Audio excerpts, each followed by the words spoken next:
po jako akawuwo. Ekyokubiri yatugambye nti ayina stamp 2. Abatuuze bano betusanze ku poliisi yesanga Matugga nga banyiikavu batutegeeza nga ssentebe w'ebuwonzi wabafuukidde ekizibu ng'ennaku zino yakolanga aba LDU ng'akuba abantu n'okuyingira mu mayumba gaabwe wadde ng'omukulembeze w'eggwanga yagaana okuyingira mu mayumba g'abantu ko n'okubakuba kibooko. Naye nga ateeze ekkubo lyonna talina muntu gw'ayagala kuyitawo. Kati bwe namuganze leka ngende eka obudde bumpiseeko kwe kukwata n'ankuba omuggo n'aŋŋamba nti mmwe mututawaanya nnyo tuli mu kubonaabona bonyiibonyi n'ankuba omuggo n'ankuba ku kisambi nali nkyayogera munne n'ajja n'ankuba ati tulina obulumi bw'amaanyi obw'omusajja Doni akuba abantu ku kyalo okwetoloola ekyalo kyonna yakuba abasajja n'abalumya era nga bwe mujja okulaba oba bwe mulabye akubye abantu ababonyaabonya. Aisha Mbabazi omu ku batuuze agamba nti ssentebe yajja ewuwe mu bapangisa be n'atandika okubakuba kw'ossa okuyiwa emmere yaabwe nga bwe yamugambako yamutegeeza nga bano we baagaana okujja okwewandiisa ku woofiisi ye. Yajja ewange ekiro ssaawa 2 n'ayingira abapangisa bange n'abakuba emiggo n'abayiira n'emmere nemubuuza kyeyamaani nga kyeyamaani amateeka ng'ogatwalidde mu ngalo obuyinza kijja obujja okujja okukuba abasajja bange n'obasanga ne mu nnyumba n'obakuba naŋŋamba nina bakuba lwakuba tebajja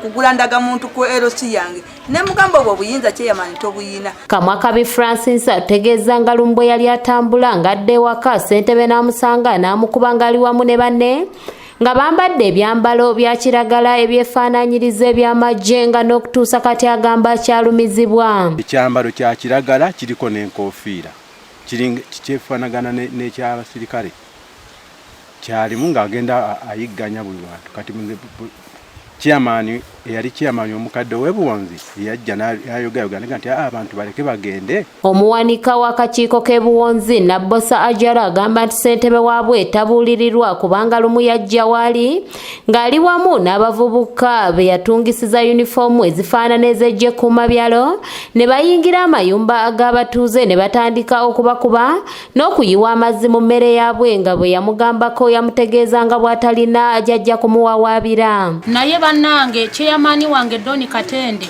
yalemwa okubuulirirwa. Nali ndi awo ekiro ssaawa nga 2 najja ewo neighbor wange nagguzaawo abapangisa n'atandika okubakuba.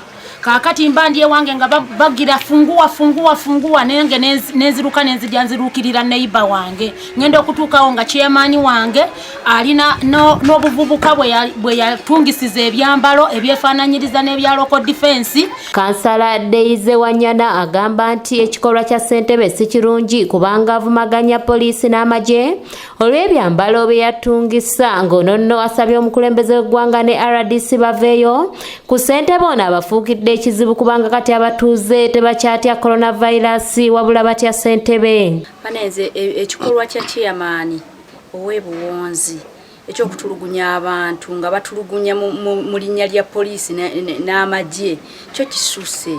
Tosobola kuvaayo n'otungisa byambalo n'obeera nga otaddewo akakiiko aka security nga kagenda kakuba abantu emiggo. Kitegeeza nti obeera ovumiriza poliisi yaffe n'amagye ate bo nga bakola bulungi.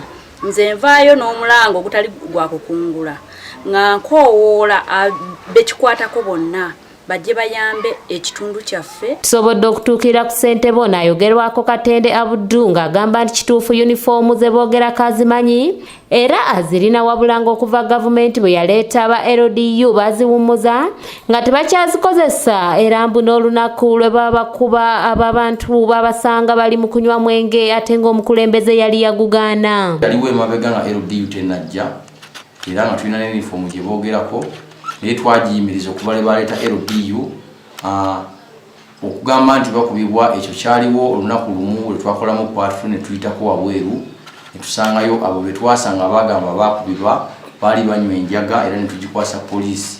Ekyokubiri abalala baali bali mu kunywa mwenge nga bali wabweru bazina ne tubagamba muyingire mu nnyumba era tuna kye twabakolako. Ategeezezza n'akakiiko ke yalonda bwe kamufuukidde ekizibu nga bano baagala kumujja mu bwesige ng'aliko ne basonzeemu olunwe abaagala okumujja mu ntebe. Naye abatuuze bange babadde baagala kubakuba ku lunaku lw'eggulo mu mayumba nga baagala basikamu olw'okubateeka ku biwandiiko bye batataddeeko mikono.